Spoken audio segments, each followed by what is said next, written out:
Os deputados do Grupo Parlamentario dos Socialistas de Galicia visitaron esta mañá as instalacións do ambulatorio Virxe da Peregrina para reivindicar e denunciar a situación sanitaria da comarca de Pontevedra.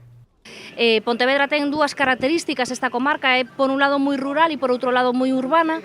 A zona rural está achacando o déficit de infraestructuras claramente. Pollo, por exemplo, é un exemplo moi palmario, necesita un centro de saúde en Anafáns novo e a Consellería deu largas durante anos e agora di que o que van facer é simplemente ampliar o centro de saúde que está en condicións bastante lamentables e non vai aguantar unha ampliación. Estiveron vacilando o Concello de Pollo como suelen facer con iso de queremos un novo, imos ampliar e agora non se sabe moi ben o que queren facer.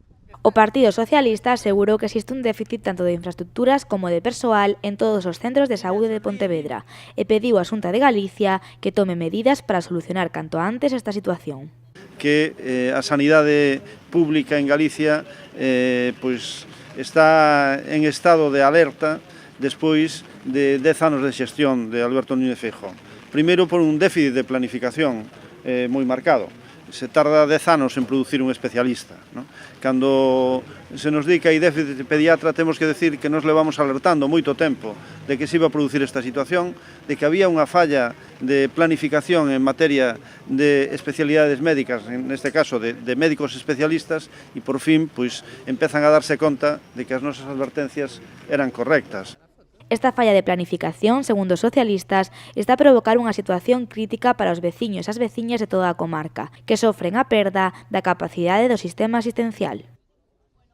A situación de precariedade, a situación contractual, a falla de expectativas dos profesionais da sanidade pública, médicos, enfermeiros, fisioterapeutas, etc., acaba ocasionando, primeiro, unha saída ao exterior destes médicos, segundo, unha falta de motivación e terceiro, un descoloque, diríamos, da asistencia sanitaria, unha descoordinación, unha falta de xestión adecuada da asistencia sanitaria que repercuten directamente na calidade do servicio. O partido liderado por Xoaquín Fernández Leiceaga levará ao pleno da vindeira semana estas queixas. Insistirán ao Goberno da Xunta de Galicia na necesidade de crear máis recursos para a mellora da sanidade.